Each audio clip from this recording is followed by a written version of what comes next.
ये कहानी एक कालू कौवे की है जिसे झूठ बोलने की आदत पड़ी हुई थी। वे हर समय झूठ बोलता रहता था। कालू कौवे को झूठ बोलने में बहुत ही ज्यादा मजा आता था, इसीलिए वे कालू कौवा हर समय झूठ बोलता रहता था। मुझे मजा नहीं आ रहा है क्योंकि सुबह से अब तक मैंने एक बार भी झूठ नहीं बोला है। मुझे झूठ बोलना है। मैं किसी पक्षी के पास जाता हूँ और उससे झूठ बोलता हूँ। फिर कालू कौवा किसी पक्षी के पास झूठ बोलने के लिए चला जाता है। मीनू चिड़िया गजब हो गया।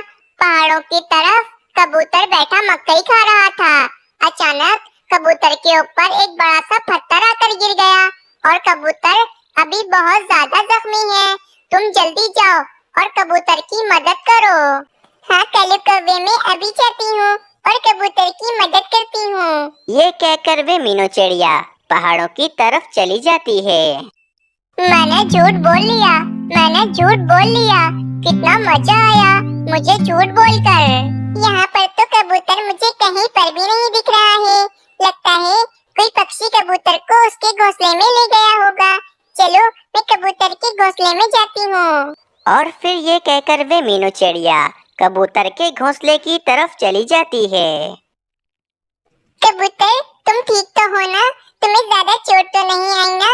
मैंने तुम्हें कितनी बार मना किया है कि पहाड़ों की तरफ मत जाया करो, लेकिन तुम मेरी बात मानते ही नहीं हो। पर मीनू चिड़िया, मुझे क्या हुआ है? मैं तो एकदम ठीक हूँ। कबूतर, तुम पहाड़ों की तरफ बैठकर मकई खा रहे थे और तुम्हारे ऊपर एक पत्थर आकर गिर गया।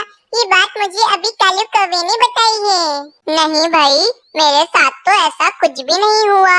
मीनू चिड़िया, यकीनन कालू कौवे ने तुमसे झूठ कहा है और वे तुम्हारे साथ मस्ती कर रहा होगा। मस्ती? वे कालू कौवा मस्ती क्यों करेगा?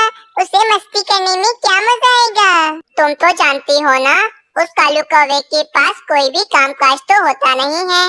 बस पूरा दिन इधर से उधर फिरता रहता है और पक्षियों से झूठ मूठ कहकर उन्हें पागल बनाता रहता है। कबूतर, तुम ठीक कह रहे हो। वे कालू कौवे ने मेरे साथ मस्ती ही की होगी। चलो अब मैं चलती हूँ। और फिर ये कहकर वे मीनू चिड़िया अपने घोंसले की तरफ चली जाती है। हमारा जंगल कितना अच्छा है।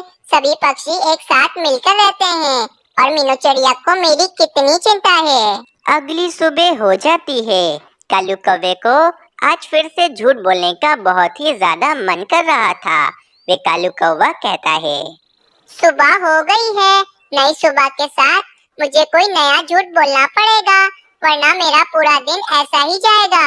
अगर मैं झूठ नहीं बोलूँगा तो मुझे तो बिल्कुल भी मजा नहीं आएगा। कालू कौवे को झूठ बोलने की ऐसी आदत पड़ गई थी कि जब तक कालू कौवा झूठ ना बोले उसे सुकून नहीं मिलता था।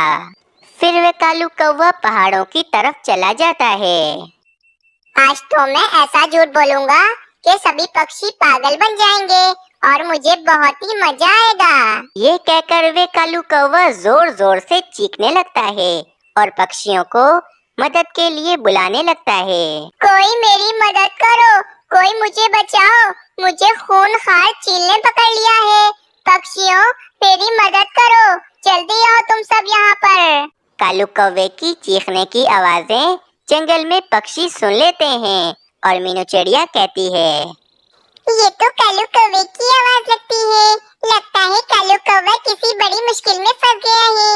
मुझे जाकर कालू कौवे की मदद करनी चाहिए। फिर जंगल के सभी पक्षी मिलकर पहाड़ों की तरफ कालू कौवे की मदद करने के लिए चले जाते हैं। जब सभी पक्षी कालू कौवे के पास उसकी मदद करने के लिए आते हैं तो देखते हैं वहाँ पर तो कोई भी चील नहीं होती। कालू कौवे, कहाँ गई वे चील जिसने तुम्हें पकड़ा हुआ था? कहाँ है वे चील? मैं तो झूठ बोल रहा था। मुझे किसी भी चील ने नहीं पकड़ा है। मैंने तुम सब पक्षियों को उल्लू बनाया। क्या कालू कौवे, तुम हमसे झूठ बोल रहे थे और हम सब पक्षियों को उल्लू बना रहे थे। चलो पक्षियों, यहाँ से बिला वजह हम इस कालू कौवे की मदद करने के लिए आए।